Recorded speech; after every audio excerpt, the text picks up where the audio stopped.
Good evening, everybody, and welcome to the Australian Institute. My name is Lita Georgopoulou Gregory, and I'm standing in for our acting director Stavros Paspalas, who is currently in Australia. It's a great pleasure to welcome Sanja. I can never, what?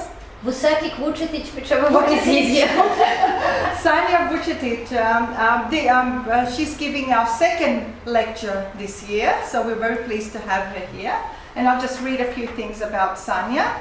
Sanja holds a Bachelor of Arts degree in Classical Archaeology from the University of Sydney, a Master's in Cultural Heritage and Museum Studies from Deakin University, and a Master's in Research Methods for Archaeology, Institute of Archaeology, University College London. She has recently completed her PhD, so soon I think we'll be able to call her Dr. Sanja Vucetic. Her thesis explored the relation between Roman imperialism and provincial sexualities. Sanja's principal research interests lie in comparative material and visual culture associated with gender, sexualities, and identities in the Greek and Roman world, cross-cultural interactions in Roman period Greece, social theories in archaeology, and the reception of Roman archaeology in the contemporary world. She has conducted fieldwork in Greece, Serbia, UK, and Australia. The title of her presentation this evening is Sexualities in the Roman Provinces, Creating Identities Through Sexual Representations in Colonial Settings. Thank you, Sanja. Well, good evening, everyone. Thank you, Lita, for such a lovely introduction, and thank you all for coming tonight. And I would also like to thank Australian Institute for inviting me to present tonight. During the Roman Empire, the most usual land forms were produced through mold-making technique, which made these objects mass-produced, affordable, and accessible to both elite and non-elite populations. The mold-making technique also opened a possibility for lamps to be decorated with a whole range of pictorial decorations, which were often actually replicated, making the repertoire of imagery that occurs on lamps across the empire to appear seemingly standardized in nature. Traditionally in archaeology, lamps have primarily been used as stylistic and chronological markers. Yet their continuous circulation across the empire and their occurrences across a range of archaeological contexts means that lamps were implicated in a range of social practices, and that they must have held an important place within the communities that were inhabiting Roman Empire. Because these artifacts were also part of daily practices, they therefore have potential to tell us something about people, ideologies, and attitudes that were associated with the Roman Empire. More specifically, so today in my talk, I will demonstrate one way we can begin to exploit these objects for the study of social life in the Roman Empire.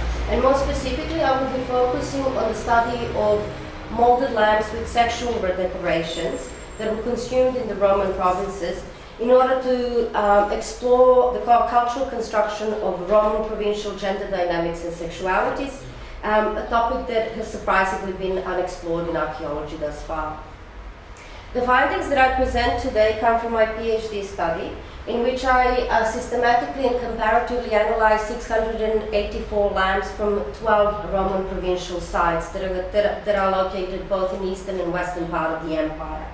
And I studied this archaeological material through the application of inferential statistical analysis and also application of more traditional art historical and archaeological methods. Two main things that I was looking at in my project are patterns of consumption of lamps with sexual imagery across time and space, and also patterns of representations across time and space. And I should really stress here that the aim of my project and my talk today is not really to assess whether ancient sexual practices mirror sexual representations, or whether sexual representations actually also correspond to textual evidence. My primary interest in my study was to look at how these images of sex, these replicated and mass-produced images of sex, were participating in the production or cultural construction of sexed and gendered bodies, and production of particular socio-sexual ideologies across the Roman provinces. So lamps decorated with pictorial, including sexual reliefs, arrived to Roman provinces following Roman colonization. And the establishing of regional lamp shops during the 1st century CE assisted the empire-wide dispersal of these utilitarian objects. The consumed lamps across the provincial regions illustrate a range of decorative sexual themes that enjoyed relative popularity in the period between the 1st century CE and mid-5th century CE. In terms of their repertoire, provincial lamps are decorated with depictions of human sexual acts and mythological sexual pursuits. Human sexual acts can be grouped into 2 categories. There are representations of dwarfs and also representations of what I refer to as ordinary sized bodies, which are generally bodies that embody classical ideal proportions. In terms of mythological sexual repertoire, imagery is derived from well-established literary and visual representations of Jupiter's sexual conquests, and to some lesser degree, there are representations of minor mythological figures. Mythological representations can all be traced back to the classical or Hellenistic Greek traditions. Sexual themes that occur on lamps can also be found on other mass-produced ware, generally fine tableware, lamps that are often produced in the same provincial or Italian workshops. These mass-produced objects tend to be circulating across the same geographical regions where the same imagery that is found, where the lamps with the same imagery tend to occur. So from this it can be suggested that a lot of the imagery that we find in the provinces has arrived by distribution of Italian-made lamps, but also by probably some Italian potters that were setting up their local workshops in the colonized lands following the Roman conquest. In terms of some general distributional trends, during the first 2 centuries, lamps with sexual imagery occur across both western and eastern part of the empire. Following the 2nd century decline in consumption, sexual images disappear from the lamp repertoire in the Latin-speaking provincial sites. In the Greek-speaking sites, or Greek part of the Roman Empire, imagery continues to decorate lamps until the mid-5th century. These patterns of the distribution, however, appear to be much more site-specific. In terms of normative bodies or classical representations, these decorate lamps in the period between the 1st and 4th century CE. Again, after the 2nd century, they disappear from the western provinces and continue to decorate lamps of the eastern provincial sites.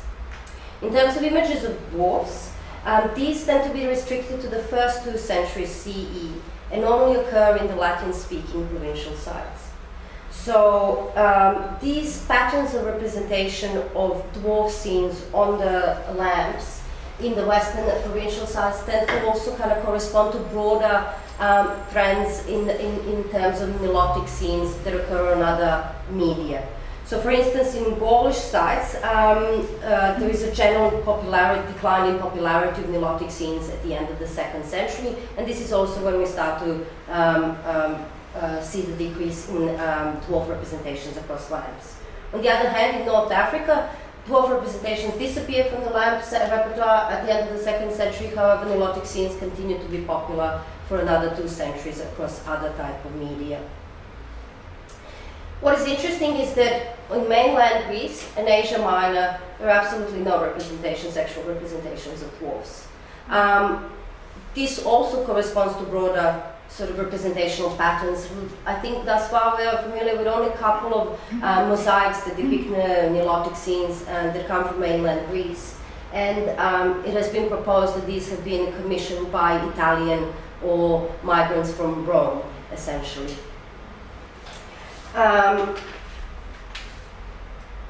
The themes of mythological sexual pursuits exhibit less thematic and stylistic variation in their representational pattern. In the West, after the 2nd century, again, this imagery disappears. And in these, the longevity of mythological sexual narratives very much depends on the type of mythological representation, the site or provincial region.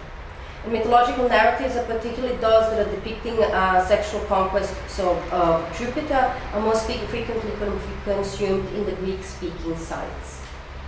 It is worth noting here that the previous studies have suggested that the distributional patterns of lamps with sexual imagery after the 2nd century are reflective of empire-wide social changes in social attitudes. However, despite the standardized lamp repertoire, these sort of broad distributional patterns of distribution indicate that Roman provincial communities actually demonstrated distinctive affinities towards particular sexual imagery before and after 2nd century CE. And if these patterns are explained in terms of social attitudes, these social attitudes then certainly did not manifest uniformly across the empire. In terms of the language of sexual imagery, the presented corpus of all of the images collected indicates that when producing images of sex, the lamp makers adhere to relatively consistent and well-defined representational canon across space and time. So some underlying rules of the visual grammar, that is a motif combination, are immutable. So for instance, the woman defined motif tends to only occur in combination with ordinary sized human figures, whereas a combination of an animal and a dwarf figure only produces one theme, which is a dwarf woman crocodile theme. In general, all sexual themes have a number of representational variations, which are mostly produced through combinations of pictorial motifs. And this is mostly achieved through the modifications of postures, gestures, and gaze. And this is the most popular coital position across all of the repertoire. These are just 3 most common variations, but there are 7 of them in total. The other way that the images are modified is through adding and extracting particular iconographic elements. Over time, the result is a production of provincial imagery that comparatively appears very different to the Italian-produced visual template. And this is particularly evident if we look at, I apologize for a poor image because the lamp is quite worn, so this is the best. But this is an example of Athenian 3rd century sexual representation, and this is a more standardized empire-wide Italian type of the 1st century. So while the core motifs in both images, that is a figural type and coital position, remain the same, the introduction of a child and subtraction of the bed creates completely different sexual representation, which also has a potential to establish new meaning and evoke new novel erotic responses. On a paradigmatic level, iconographic variations occur when one element of the core motif is substituted by another. So, for instance, the theme of a dwarfed woman in rear-entry position with a crocodile corresponds compositionally to the rear-entry position of rear-entry sexual representation of dwarf human couple. And in this image, the figure of the animal and figure of the male dwarf are interchangeable. And this pattern of representation occurs across a number of representations, which we can also see particularly in these Athenian examples, where figure of the man and a figure of a swan are interchangeable. The significance of such themes and their meaning is emphasized by the system of unique and exclusive relations between the specific motifs, which occur in specific temporal and geographical contexts. So this figural substitution allows for the symbolic value between the 2 motifs to be shared across multiple images and for the meaning to be presented as stable. Looking again at the whole of the corpus, the almost complete absence of male-to-male sexual representations across the entire collected corpus indicates that the lamp visual representations of sexuality construct ideologies that promote male-to-female desires. Images almost uniformly promote eroticized acts that involve genital and, in some instances, potential anal penetrative sex. The standardized representations of ordinary sized figures across the provincial sites suggested that the representational canon for the visual depiction of normative gendered bodies was relatively rigid and homogeneous. Female bodies are mostly presented as static, with downward gaze and in profile view. They are nearly always portrayed partially concealed from the viewer's gaze. Their arms are resting on their bodies, on their hips, or are used to prop up their bodies. In other examples that are much less frequent, the female embraces the male or guides his penis towards her vagina. Male bodies, although also mostly presented in the profile view, frequently have their torso twisted and erect penis exposed to the viewer. Their arms are selectively placed on the female body, curved above the head, or raised in a gesticulating manner.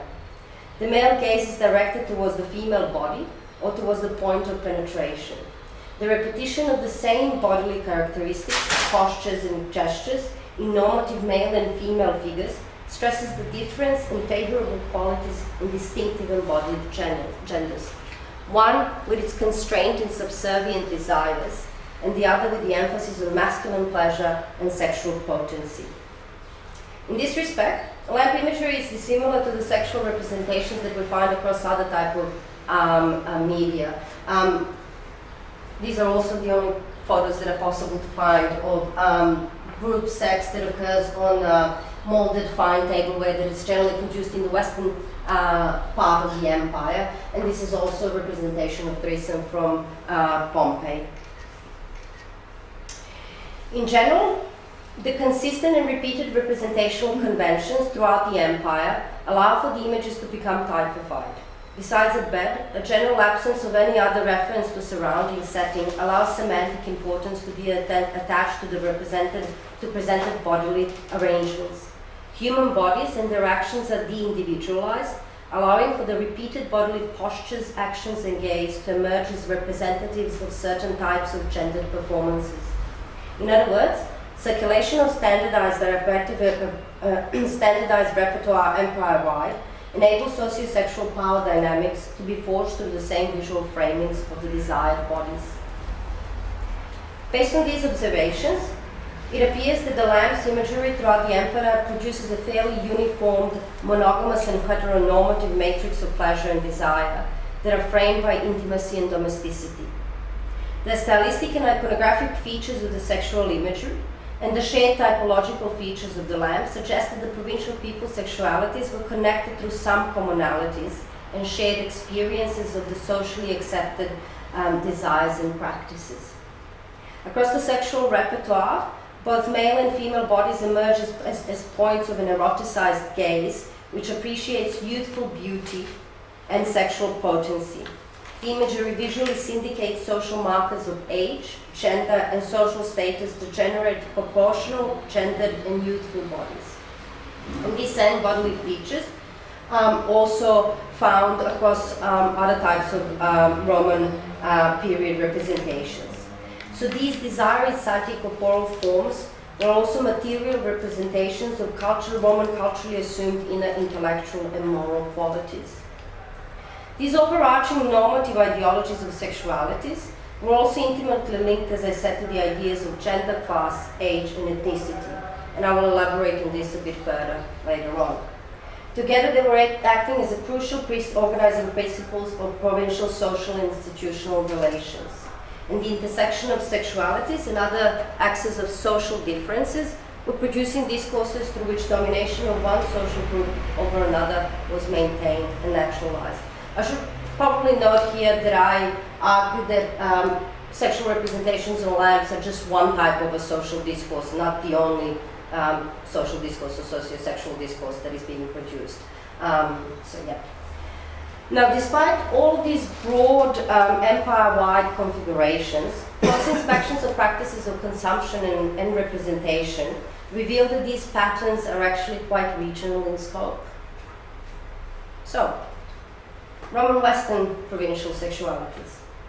The greatest difference is noticeable between the Western provincial sites and those that are located in the Greek-speaking part of the world.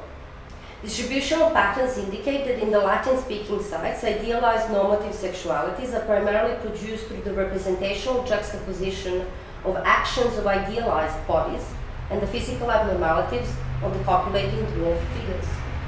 The sexual antiques of dwarfs demand a different emotional response and articulate the viewer's desire in a manner that is dissimilar to the sexual images of idealized bodies.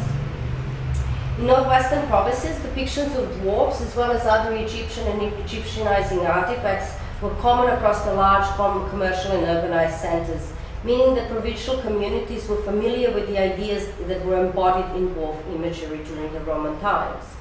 Across Roman visual culture, dwarf bodies emerged through the nexus of sexualization and racialization of non-ideal bodies in the context of Roman imperialism. So the concept of desire and desirability allows for dwarf bodies to emerge as problematic. Racialization of dwarf bodies overlapped in a complex way with the representations of gender and political or social status. In the Roman Empire, dwarf's inferior status is produced through empire-wide convention of visual representations of nilotic scenes, but also through dwarfs' actual positioning within the Roman socio-sexual hierarchy. So the iconography of dwarfs in the context of Roman colonialism emphasizes the cultural and social economic context of these non-normative bodies and their associative socio-sexual practices. So, for instance, I'm sorry, I skipped that slide, I apologize for that. So, for instance, in this representation of woman riding reverse, first of all, this type of coital position is very much associated with dwarf representations. In the Western provinces, there are nearly none representations of ordinary sized bodies that are depicted in this type of representation, this type of position. The dwarf woman in this image looks over her shoulder as she balances her weight on her thighs and her buttocks. The head movement and the hand gesticulation of her sexual partner captures his delight. He approves of this sexual dynamic. Unlike in the images of normative bodies that are characterized by this domesticity and kind of secluded setting, you probably cannot see it, I apologize again. The female dwarf is actually holding castanets in her hands, and the movement of their bodies can allude to some type of a banquet scene or orgiastic setting. We also know that dwarfs were often in the Roman world actually employed to perform sexual acts as a part of entertainment. So these iconographic motifs, combined with the non-ideal bodily features, enhance the sphere of absurd, shameless, and ludicrous socio-sexual behavior. Identifiable features and practices are signifiers of deviations from the established social norm. And so these combinations of these motifs in the context of Western provinces allude to non-normative gendered performances and stand in marked opposition of the representations of normative bodies alongside which sexual encounters these images actually occur.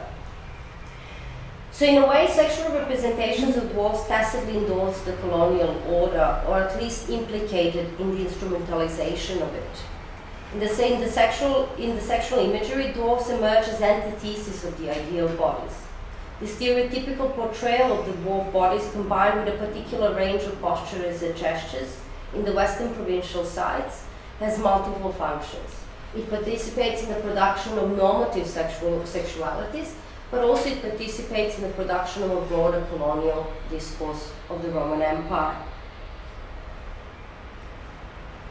Viewed diachronically, in the Roman West, lamps with sexual imagery disappear after the 2nd century. However, consumption of lamps and representations of sexuality appear to be much more site-specific in nature. So, for instance, the decline of consumption in the military fortress in Indonesia, in modern-day Switzerland, coincides with the overall decline of the lamp consumption at the end of the 1st century. There is some continuation in lamp consumption after this period, but the decrease is quite huge actually and quite noticeable. So the decrease in consumption in Indonesia is actually associated with the departure of soldiers at the end of the 1st century. So while a very small number of these objects continue to be used after the departure of soldiers, the local population evidently did not so readily take up Roman lamps and Roman lighting practices. A rapid decline in overall lamp frequency after the 1st century suggests that in this site the decline of lamp consumption is not a consequence, and the decline in lamp consumption of sexual imagery after the 1st century is not necessarily specifically linked to the native population rejecting sexual imagery per se. What it means is that these patterns indicated the consumption of lamps with sexual imagery was primarily linked to the military population and rose and fell according to their arrival and departure. So on a practical level, in the Roman West, lamps were first and foremost foreign objects that required expensive imported fuel. For the native people, who mostly were living in single-room dwellings, lamps were not a necessity. Lamps become important only when we think about multi-room structures. The rejection of Roman lighting practices also means that socio-sexual discourses produced with this lamp imagery would have had a relatively small impact on the native population. It is possible then to suggest that pre-conquest gender power dynamics and sexualities prevailed within the native population long after the Romans arrived into the region. It is important, however, to acknowledge that in Indonesia, people's sexualities and gender way of beings must have been were undoubtedly affected by the Roman military presence. The archaeological evidence of taverns, brothels, and lamp workshops suggests that there was a degree of socioeconomic interaction between the Roman soldiers and the civilians. Given that lamps in general, and particularly those with sexual representations, were used by the Italian soldiers stationed in Indonesia during the 1st century CE, the patterns of usage of these objects suggest that lamps were implicated in the production of sexualities associated with a militarized setting. In Indonesia, idealized masculinity was simultaneously produced through the soldiers' colonial sexual authority over the surrounding civilian population and slaves, and their relations to their military superiors. This means that in the site of Indonesia, sexuality was intimately linked to other axes of difference such as social status and ethnicity. By way of contrast, in the large Latin-speaking sites like Trier, Lyon, and Carthage, lamps continue to be part of people's practices even after the 2nd century, when they stop being decorated with sexual representations. So this means that Roman lighting practices were much more readily adopted by people who were living in large urbanized centers. We may then propose that during the first 2 centuries, in the Western provincial sites, or at least urbanized provincial sites, consumption of lamps with sexual imagery may have played an important part in people's expression of their new Roman identity. So to summarize, in the Western provincial sites, the sexual imagery decorating Italian lamp objects remains consistent in its repertoire. Localized versions indeed do exist. So for instance, this fantastic image from Indonesia deviates from the standardized representation of woman riding position. And here the woman is holding a shield and a dagger as she's advancing towards her lover. So these kind of site-specific iconographic variations suggested, along with the patterns of distribution, suggested that people in the Western provincial sites, despite this kind of standardization of this repertoire, exercised some kind of choice when they were actually consuming this kind of imagery.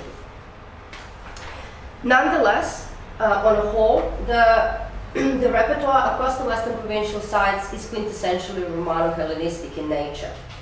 It very much corresponds to the sexual repertoire that decorates lamps in Rome and Italy. In the newly conquered territories, selection, consumption, and incorporation of lamps with sexual imagery into routine practices was thus operating within the broader paradigm of the new Roman provincial cultural change. New sexual iconographies and socio-sexual ideologies were an important aspect of these novel expressions of identity.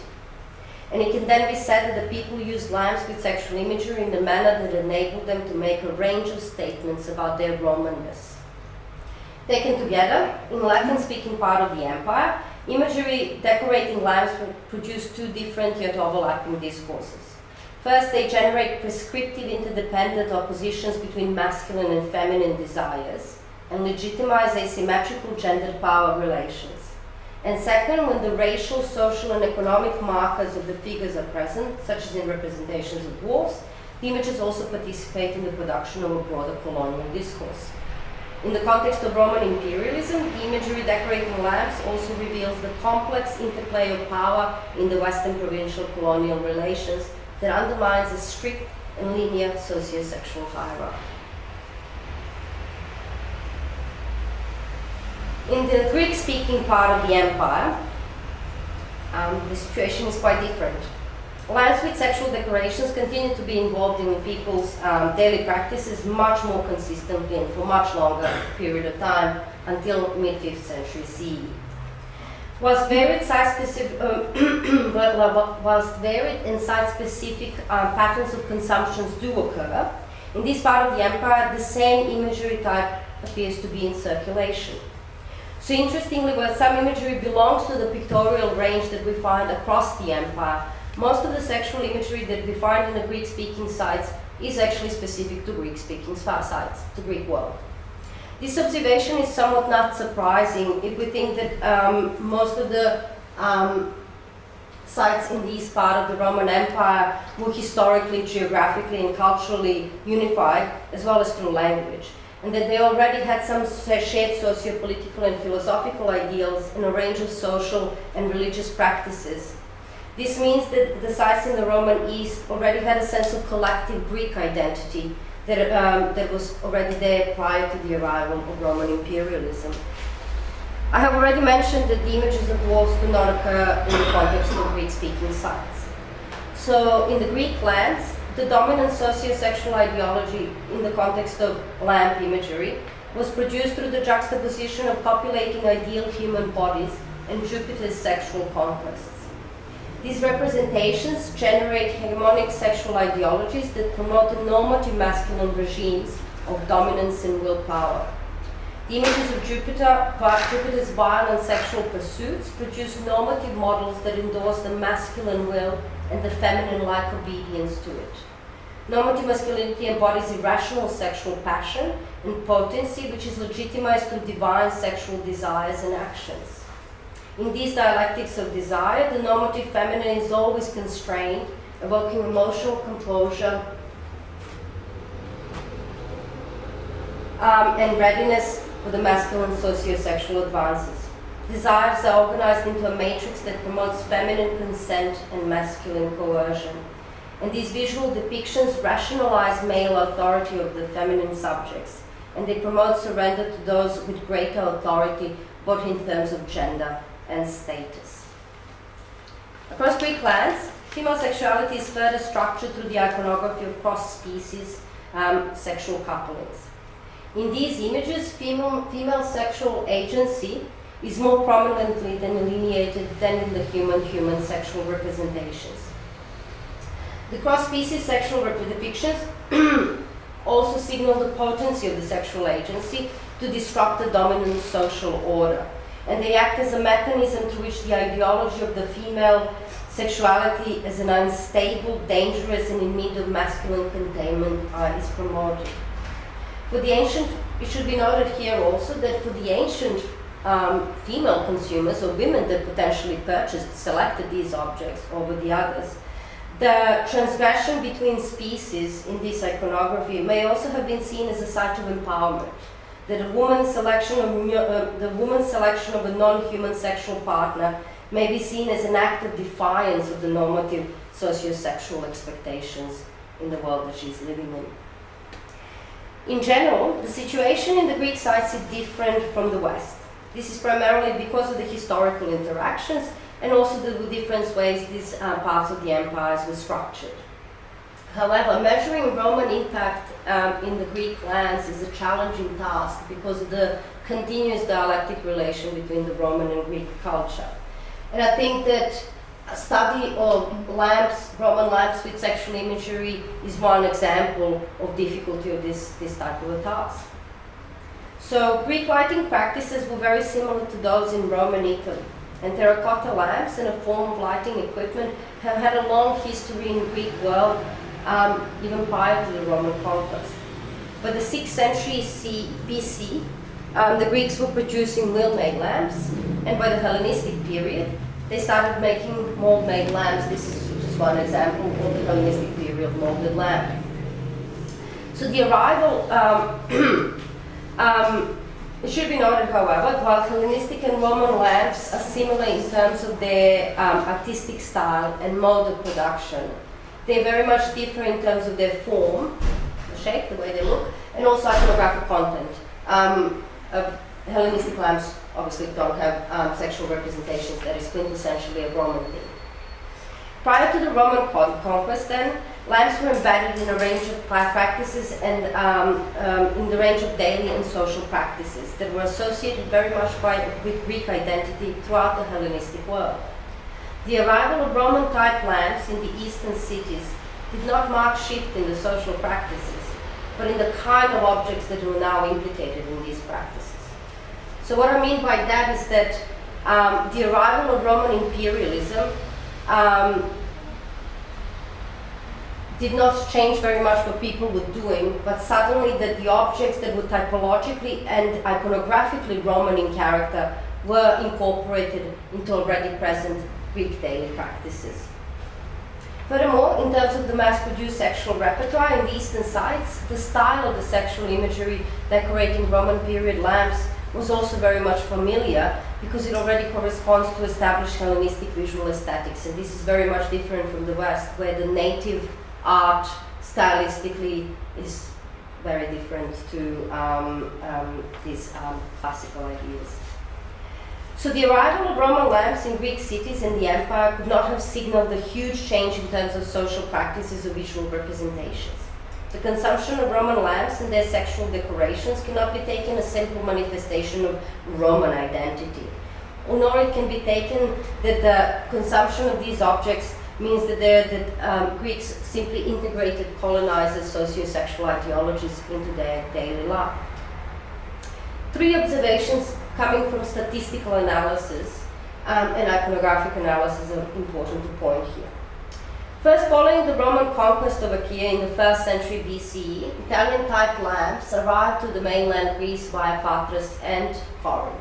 And soon after this, in these two Roman colonies, lamp makers start to produce lamps by copying Italian models that are imported.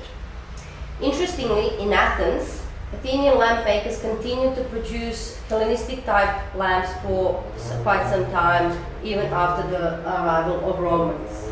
And so the choice to continue to produce and purchase Greek-type lamps, even after the Roman conquest, and despite quite a substantial number of substantial quantities of Roman-type material culture that is arriving to Athens, suggested more refined ideologies might have been at play.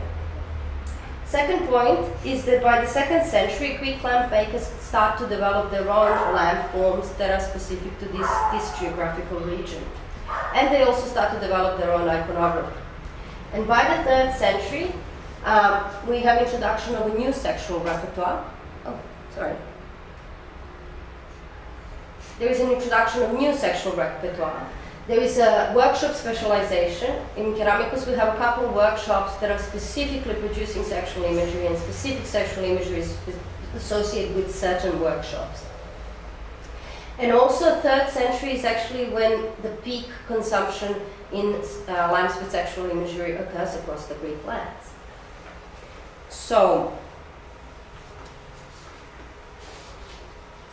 this kind of introduction of this new sexual repertoire can be taken as some kind of a change in provincial taste. I should also note here that these lamps with this new sexual repertoire are produced in both Corinth and Athens and are often distributed across other Greek-speaking sites or sites that have a strong Greek cultural heritage. They're found in Salamis, they're found across Asia Minor and some parts of the North African region. This also suggests that sexual ideologies of the people living in the Greek-speaking urbanized settlements were shared and more alike to each other than to people living in the western part of the empire. Now, third observation is that from the beginning of the 3rd century, as I said, lamp sexual imagery disappears from the Western repertoire, and we have introduction of a new sexual repertoire in the Eastern provincial sites. So in terms of people's sexualities, the 3rd century evidently marks a novel and important stage for both Western and Eastern provincial sites. 3rd century is generally historically characterized by geopolitical instability, arrival of Christianity, monetary and fiscal changes, and monetary and fiscal changes. And so in the late Roman period, the differences between the Western and Eastern sites and between the Greek-speaking sites is more pronounced. In terms of these kind of changes that are happening, the new cultural and religious frames had far-reaching consequences on the foundations of ethics and people's conceptualization of the self, the body, and sexuality. So the post-2nd century disappearance of sexual imagery from the Western provincial repertoire suggests a shift in sexual ideologies and identity expressions that was specific to Roman West. And these changes are to some degree also detected in Rome and Italy. The novel legal prohibitions the legal prohibitions particularly brought up with Christianity and social restrictions challenged and altered the traditional Roman gender boundaries and power dynamics, obscuring the division between normative masculine and feminine social roles. So although Roman masculinity still subscribed to some of the aspects of previous socio-sexual codes of behavior, the masculine ideal now, in the light of new religious morality, favored sexual self-control rather than sexual dominance. In terms of normative female sexuality, this idea is now associated with sexual purity and the refusal of the conjugal bed. So disappearance of the lamps with sexual imagery in the western part of the empire may be a reflection of changes in attitudes towards sex and reconfiguration of sexualities that were underpinned by these broader socio-political and religious changes. Comparatively, in Greek-speaking sites, the process of the intrusion of Christian ideology was very different and much slower. Greek culture was experiencing, from the 2nd century onwards, was experiencing sort of a resurgence that lasted well into the Roman Empire. This rebirth of Greek cultural identity was characterized by admiration of the past, which inspired production of literature, production of new literature, philosophy, science, and rhetorics. And Greek social identity during this period was expressed through civic service, intellectual achievements, and dedication to the traditional gods. And archaeological and textual evidence shows that the various means were employed in the complex process of Greek self-conceptualization and self-placement within the different dynamics that were brought by the Roman Empire. Both Romanitas and Greekness were implicated in the ideals of masculinity and femininity, the formulation of the political subject, and the conceptualization of the body. And across the eastern sites, the development of distinctly local land forms and distinctly local sexual repertoire, along with the patterns of representation and consumption, can then be seen as an indicators of Greek self-actualization within the changing socio-political landscape of specific sites in Romanese. Therefore, it can be suggested that the Greek-speaking provincial sites, lamps with sexual images, were actually participating not only in the production of normative sexualities, but also in the broader articulations of Greekness during the Roman times.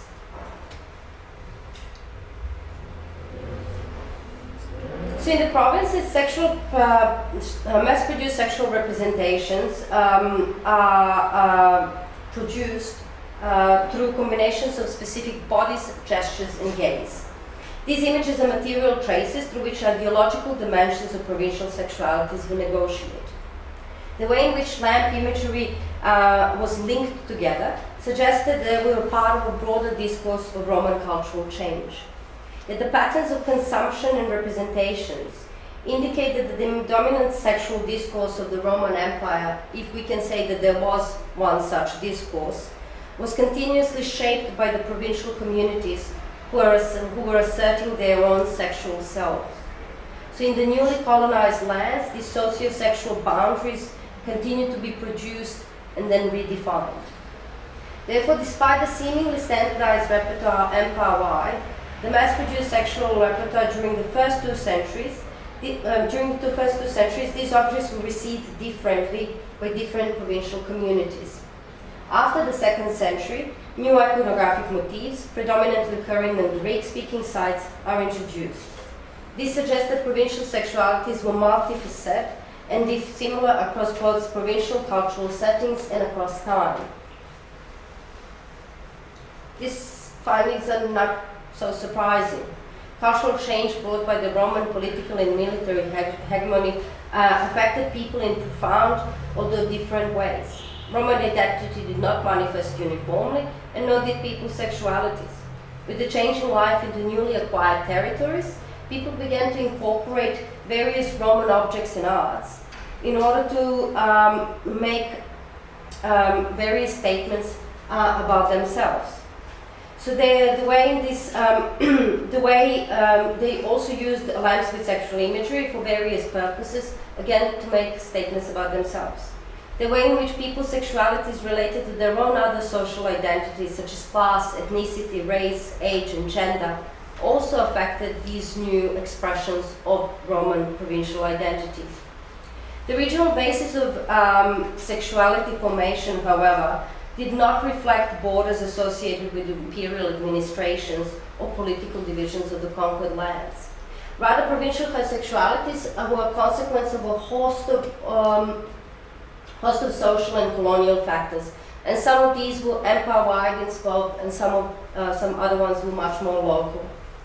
So, for instance, in Athens, when cultural premium was placed on education, oratory, and public and religious services, sexuality was related to the formation of a free-born and elite masculine subjects. And sexuality was also again participating in the formation of new and redefined Greek identity during the empire. In Indonesia, as we could see, the situation is very different, pointing to the precariousness of Roman soldiers' socio-sexual positioning within the broader normative masculinity construct of the 1st century empire.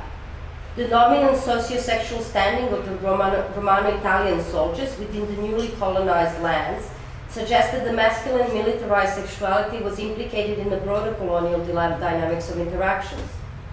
Meanwhile, the decrease in the consumption after the departure of the soldiers may suggest that amongst the native populations, pre-conquest gender and sexual dynamics continued, at least in some form. So differences in the iconography across space suggest that the images that these new ways of being varied across space and provincial and time.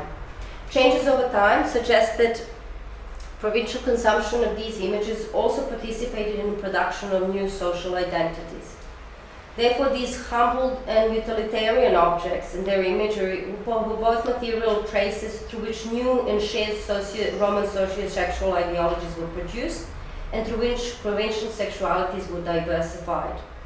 Provincial sexualities were shaped by both colonial power dynamics and were implicated in the negotiation of local socio-sexual hierarchies. Gender was embedded in the dynamic character of provincial interactions, and sexuality was implicated in Roman provincial identity performances in complex and intricate ways. Thank you.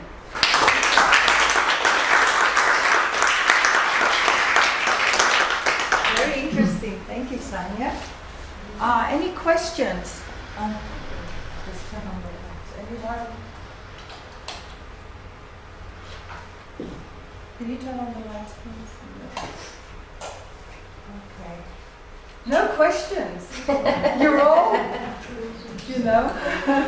Alistair. So I've got a question. Thank you for that material, which was absolutely fascinating, and I'm still trying to process quite that distribution that you identified. There was a lot there. I was just, as you were talking, I was wondering about the difference between what's the difference between a lamp and molded tableware in terms of that object of analysis. But I guess one thing I was thinking about, and I'd be interested to have your thought about, is I guess what you might call the sort of, I suppose the experience of lamp use, right? So presumably when you fill that lamp those bodies become slick with oil. And then when you light that lamp, you get, as it were, shadow and scent and all those sorts of things. And I was wondering, in that sense, it's different from tableware, which plays a game about images that constantly escape your gaze. You constantly turn the tableware so you can see the next erotic scene around. I was wondering if you just had any thoughts about that kind of notion of the lamp in use and how that affects the Yes. My PhD has actually a large section on light and the eroticized light in the Roman world, because there is a lot of ancient writing and this kind of idea that lamps do have this kind of erotic effect, and particularly when they have images on them, as you said. When we think of kind of flickering of the light, you can imagine that it would become almost as if the image is animated in some way. I think indeed there is also the idea that particular lamps obviously would probably not be held for much a long time, but they are nonetheless still cleaned and moved around the place and all of that.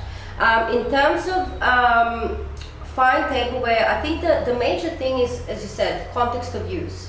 One is used to serve food, and the other one is used to obviously light a room. I do think, for me, what was quite interesting actually in terms of this kind of phenomenological aspect, how we actually interact physically with an image, that stays there. But I do believe that on a broader level, imagery, mass-produced imagery, very much kind of operates in the same way across both media.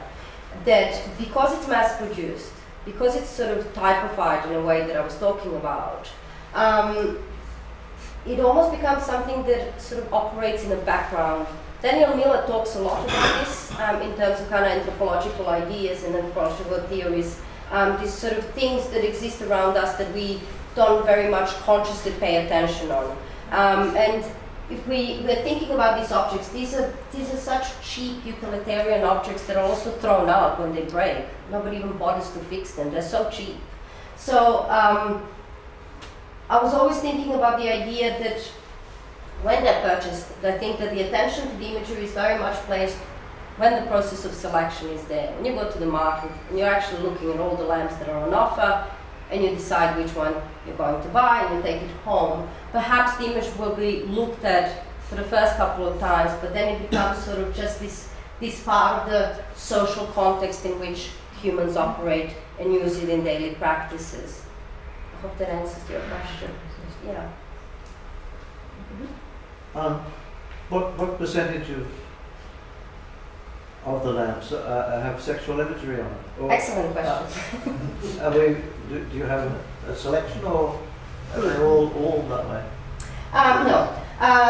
Traditionally, my study is the first one that has actually systematically collected lamps with sexual representations and run some basic statistical analysis so that we actually see what the distributional patterns are. It has always been traditionally assumed that it's the third most common type of representation, mass-produced lamps. And these assumptions are based on museum collections. And I think they say much more about our contemporary nature of collecting what we would like to put in museums rather than what ancient people were actually consuming. Out of every site, out of the total number of the lamps, generally 1 to 3% are decorated with sexual representations. So not very many of them. And I think that's important to remember. Even though, and this is something that is really interesting, if you flick through any of the kind of books on ancient Greek and Roman sexualities, most likely you will end up seeing exactly the same lamp over and over again, and exactly the same pot from the western provincial regions. My idea originally was actually to compare terra sigillata, fine tableware, with lamps, only to realize that there is just not enough pots with sexual representations. They're so rare, but we constantly talk about them, giving this illusion that there is just all the Romans across the empire were just consuming them all the time. So in comparison to the total number of the lamps that we have, at least the ones that are recorded, it's 1 to 3%, sometimes 4, but not so much.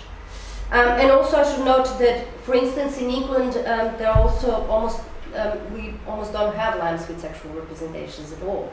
So not all provincial regions also take on board this iconography. In Britain, we do find molded tableware with some very unusual sexual representations, but that's a story for itself. Can I ask something connected to this? So, what about the context of where these lamps are found? I mean, are we assuming they're coming from a domestic setting, or are any of them associated with sanctuaries or cults? Or do we see them just across the board, or do they come specifically? I mean, maybe the question is a little bit harder to answer in the East, but in the West, you gave us the impression that they were associated with military camps, maybe. So, yes, generally they occur across a range of archaeological contexts. We do find them in sanctuaries, we find them in graves, we find them in domestic context, we find them in military barracks, we also find them in rubber ships most of the time. There is and this is something that has been an ongoing problem, I think, why this material has been neglected. Scholars have often been trying to find whether there is any relation between the context of use and imagery that occurs in them, and it doesn't seem to be such a straightforward representation. I mean, representations of Lydia and the Swan are found in Cyprus in a couple of graves. In Trier, a lot of graves have representations of dwarfs. So there is no straightforward pattern. The problem with this type of material is that a lot of it comes from old excavations. And because of the nature of the imagery, they are often just sort of locked away, and there is not much contextual evidence. This is one of the downfalls of my study, in a sense. But given that we know nothing at the moment, or that we didn't know much about sexualities in the Roman provinces, I think this was one way to start kind of looking at a bigger picture that can then be refined to look at different type of contexts. As I said, sexual imagery is just one type of discourse through which sexuality and sexual ideologies are produced. So, but like I said, in Vietnamese we do find some across a whole range. There was an offering of some coins and about 22 lamps that were found a couple of years ago. Some of them had sexual representation, some of them didn't. So there is no really specific relation. Yeah. Anyone else? One more question. I'm surprised at the absence of homosexuality, because it's something that you see a lot in Greek, visual representation, and I'm not sure about lamps. Do you see that even in, like, say, earlier classical lamps? I mean, do they appear as they do on vases and? Yeah. So lamps in the classical period are different. They tend to not have these kind of decorations in terms of iconography. There is a single lamp with male-to-male sexual representation that I came across in my whole corpus, and it comes from Ephesus. I did not have time to go into these kind of detailed discussions here, but let me find the image, if I have it here. So what happens is there is one particular, John Clark also argues that there are a couple of other representations of male-to-male sexual acts that occur on lamps that are mainly produced in Asia Minor. The sexual representation from the 1st century is exactly like this. It's just this figure is a figure of a man. And then sort of after the 1st century CE, the coital position stays, the scene stays exactly the same. It's just that the male youth is substituted with a figure that now has markers that signify a female body. Her hair is in a bun, she has larger hips, and these are the representations that allude to anal penetrative sex in the context of sort of sexual imagery. So Foucault very much talks about this kind of idea that there is a new morality and promotion of monogamous relationships and arguments for a kind of male to female sexual desires that is very much introduced during the Roman Empire. Whether we agree with that or not, that's up for debate, and a lot of scholars still debate that. But I find it interesting that the coital position, the actual imagery, remains the same and in circulation. So when you look at it, it kind of looks like something that you've seen before. It's just slightly modified in order to kind of create different production of different kind of relations of desires. So whether that's a consequence of Roman imperialism and this kind of wider empire-wide narratives that are promoting these kind of male-to-female desires, I'm not sure. But certainly it's very interesting not to find it. I also did not have time to talk about it.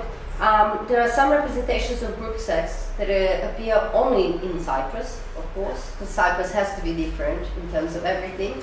And they occur in this late Roman period, and they're absolutely fantastic. I mean, they're just specific to Cyprus. You don't see them anywhere else. So there are these kind of localized things that are occurring. Like I said again, just because this imagery is in circulation, it does not mean that this is how people were actually having sex, or that male-to-male kind of desires were completely forbidden. It's certainly just that the ideology that is promoted through images is eliminating this kind of male-to-male desires. Ancient writers do debate a lot about this, which sort of desire is more legitimate and which one is more valid. But yeah, so it is very interesting. No other questions? Okay, well, you're welcome to a glass of wine and some nibbles and maybe more discussion around with, Thank you very much. Thank you.